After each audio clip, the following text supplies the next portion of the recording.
Koko viemärilinja pestään ensin korkeapainesuihkulla.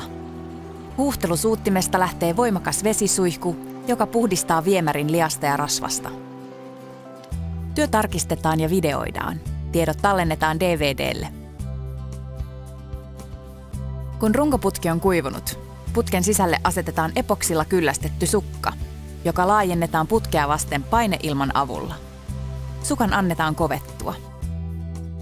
Seuraavana päivänä porataan putken liittymäkohdat auki porarobotilla. Vanhan viemäriputken sisällä on nyt uusi itsekantava putki. Putkien liitoskohdat lujitetaan liitoskappaleilla, jotka asetetaan paikalleen paineilmalla. Liitosprofiili työntyy ulos vaakaputkeen.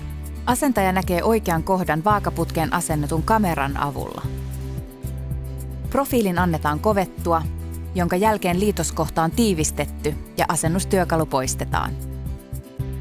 Liittymäputket ja nousien liitoskohdat sukitetaan samalla tekniikalla kuin runkoputki. Seuraavaksi sukitetaan nousulinjat. Lopuksi viemärikaivot uusitaan tai päällystetään epoksilla. Lopputulos videoidaan ja tallennetaan DVD:lle. Nyt työ on valmis.